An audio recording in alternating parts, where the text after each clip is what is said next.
৭৬ বছরের লড়াই সংগ্রাম, আত্মত্যাগ এবং অর্জন পেরিয়ে বাংলাদেশ ছাত্রলীগকে এবারের প্রতিষ্ঠাবার্ষিকী পালন করতে হচ্ছে ভিন্ন এক বাস্তবতায়।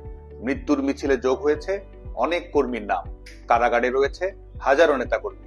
বাংলাদেশ ছাত্রলীগের লাখ লাখ নেতাকর্মী শিক্ষার মতো মৌলিক মানবাধিকার থেকে বঞ্চিত। সার্টিফিকেট বাতিল হচ্ছে, ছাত্রত্ব বাতিল হচ্ছে, বিভিন্ন ধরনের বেআইনি শাস্তির মুখোমুখি হতে হচ্ছে ছাত্রলীগের কর্মীদের। পরীক্ষা দিতে গিয়ে যেতে হচ্ছে কারাগারে, বাবার জানাজায় যাওয়ার সুযোগ হচ্ছে না, মা মৃত্যুর কোলে ঢলে পড়ছে জায়নামাজেই।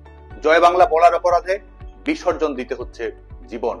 ফ্যাসিস্ট শোষকের জুলুম, নির্যাতন, নিষ্পেষণে প্রত্যেকটি মুহূর্ত কাটাতে হচ্ছে আতঙ্কে। ঠিক এই মুহূর্তে দাঁড়িয়ে বাংলাদেশ ছাত্রলীগের নেতাকর্মীদের পাশে থাকার, সহযোগিতা করার সুযোগ এবং সক্ষমতা সবসময় আমাদের হচ্ছে না। অনেকের খোঁজ খবরও আমরা রাখতে পারছি না। বাংলাদেশ ছাত্রলীগের কর্মীদের অনেকের মাঝেও অভিমান রয়েছে। বাংলাদেশ ছাত্রলীগের কর্মী হিসেবে, সহযোদ্ধা হিসেবে আমি সবার কাছেই আন্তরিকভাবে ক্ষমা প্রার্থনা করছি। প্রতিকূল এই পরিস্থিতির মুখেও বাংলাদেশ ছাত্রলীগের নেতাকর্মীদের সাথে সহযোগিতামূলক সম্পর্ক বজায় রেখেছে সাধারণ শিক্ষার্থীরা। তাদের প্রিয় বন্ধু বা সহপাঠীর ক্লাস করার অধিকার, আবাসিক হলে থাকার অধিকার, পরীক্ষা দেওয়ার অধিকার, গণতান্ত্রিক অধিকারের ব্যাপারে সোচ্চার থেকেছে ছাত্র সমাজ। বাংলাদেশ ছাত্রলীগের পক্ষ থেকে তাদের সবার প্রতি আন্তরিক কৃতজ্ঞতা জানাচ্ছি। বাংলাদেশ ছাত্রলীগ একই সাথে যেমন অর্জনের কারিগর, ইতিহাসের নির্ধারক, শিক্ষার্থীদের বিশ্বস্ততার প্রিয় নাম, একই সঙ্গে এটি নির্দ্বিধায় আমি স্বীকার করি যে চলার পথে আমাদেরও ভুল ত্রুটি রয়েছে, সীমাবদ্ধতা রয়েছে। আমরা প্রতিজ্ঞা করছি অতীতের ভুল ত্রুটি, সীমাবদ্ধতা অতিক্রম এবং সংশোধন করেই বাংলাদেশ ছাত্রলীগ আগামীতে তারুণ্যের স্বপ্ন পূরণের জন্য, শিক্ষার অধিকারের জন্য, মৌলিক মানবাধিকারের জন্য, গণতন্ত্রের জন্য লড়াই অব্যাহত রাখবে। কোটা সংস্কার আন্দোলনে বাংলাদেশ ছাত্রলীগ দায়িত্বশীল ভূমিকা পালন করার চেষ্টা করেছে। আমি জানি শিক্ষার্থীদের অনেকের মনে প্রশ্ন রয়েছে, দ্বিধা রয়েছে, সংশয় রয়েছে।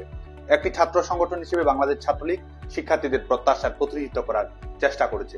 কোটা সংস্কারের দাবিতে আমরা মিছিল করেছি, সমাবেশ করেছি, প্রেস কনফারেন্সে আমাদের বক্তব্য তুলে ধরেছি।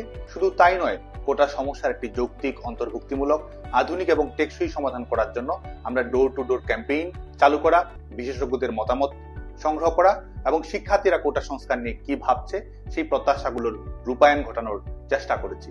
শুধু তাই নয়, সংশ্লিষ্ট সকল মন্ত্রণালয়, অ্যাটর্নি জেনারেল অফিস, আইনি পদক্ষেপ প্রত্যেকটি ক্ষেত্রেই বাংলাদেশ ছাত্রলীগ সম্পৃক্ত থেকেছে, যাতে করে শিক্ষার্থীদের সমস্যার একটি যুগোপযোগী, আধুনিক এবং স্মার্ট সমাধান তৈরি করা সম্ভব হয়।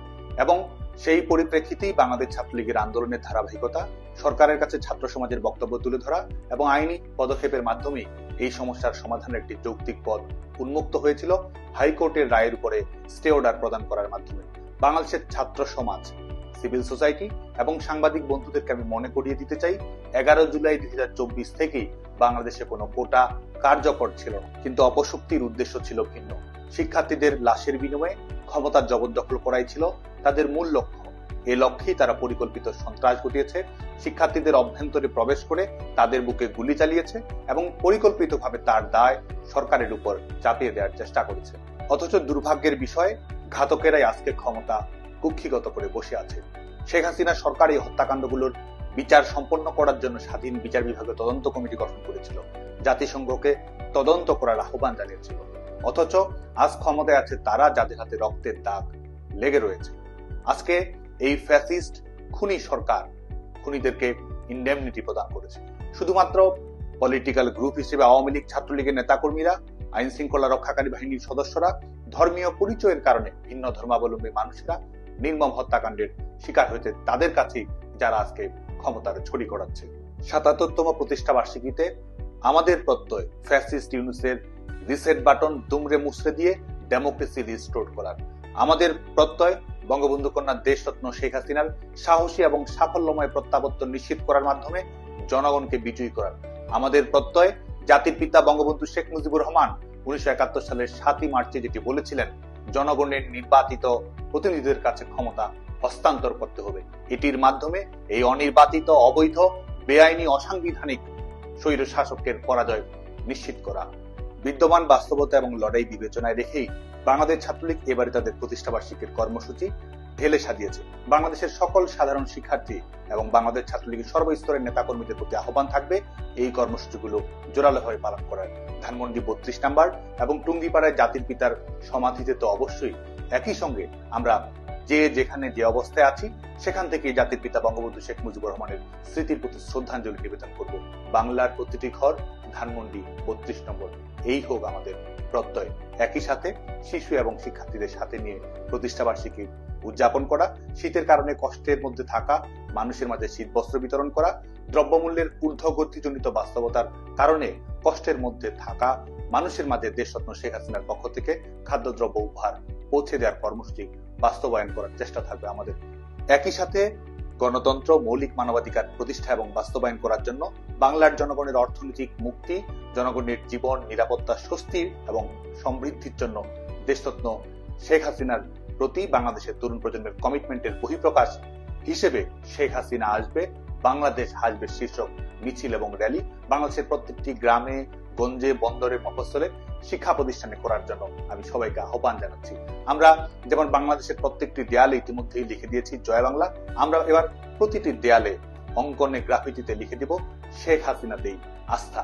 আমরা বাংলাদেশ ছাত্রলীগের প্রত্যেকটি সাংগঠনিক ইউনিটকে জেলা, উপজেলা, মহানগর, বিশ্ববিদ্যালয় এবং প্রত্যেকটি শিক্ষা প্রতিষ্ঠানকে অনলাইনে, অফলাইনে, যেখানে যে অবস্থায় যেভাবে সম্ভব আলোচনা সভা এবং বর্ধিত সভা করার জন্য আহ্বান জানাচ্ছি। একই সঙ্গে শিক্ষার অধিকার থেকে বঞ্চিত, নির্যাতনের শিকার ছাত্রলীগের নেতাকর্মীদেরকে আমাদের সংগ্রাম চলবে শীর্ষক ছাত্র সমাবেশ করার জন্য আহ্বান জানাচ্ছি। একই সাথে আমরা শিক্ষার্থী, বন্ধু, সহপাঠী, পরিবার, স্বজনদের বই উপহার দেব। নির্যাতিত কারাবন্দী নেতাকর্মীদের পরিবারের সঙ্গে আমরা সৌজন্য সাক্ষাৎ করব। বাংলাদেশ ছাত্রলীগের সকল স্তরের নেতাকর্মীদের আহ্বান থাকবে আপনারা ভিডিও বার্তার মাধ্যমে ছাত্রলীগের নেতাকর্মীদের প্রতি শুভেচ্ছা প্রদান করা এবং শিক্ষার্থীদের প্রতি আহ্বান জানাবেন। আমরা প্রত্যেকটি সাংগঠনিক ইউনিটে দাবায় রাখতে পারবা না শীর্ষক নানা ধরনের কর্মসূচি গ্রহণ করব। প্রিয় বাংলাদেশ ছাত্রলীগ, বাংলাদেশে আজ মুক্তিযুদ্ধ নির্বাসনে গণতন্ত্র অবরুদ্ধ, মৌলিক অধিকার বিপন্ন। গণতন্ত্র প্রতিষ্ঠার জন্য, মৌলিক মানবাধিকার বাস্তবায়ন করার জন্য, জাতির পিতা বঙ্গবন্ধু শেখ মুজিবুর রহমানের আদর্শ এবং সংগ্রাম বাস্তবায়ন করার জন্য, আমাদের প্রিয় নেত্রী, বাঙালি জাতির আশা এবং আকাঙ্ক্ষার প্রিয় ঠিকানা, ভরসা এবং সমৃদ্ধির প্রিয় নাম দেশরত্ন শেখ হাসিনার জন্য আমাদের সংগ্রাম আমরা অব্যাহত রাখবো। প্রত্যেক মুহূর্তেই আমাদের আন্দোলন আরো জোরালো হবে। ফ্যাসিস্ট ইউনূসের আয়ু ফুরিয়ে আসছে। আমরা লড়বো, আমরা মরবো এবং আমরাই বিজয়ী হব। জয় বাংলা, জয় বঙ্গবন্ধু।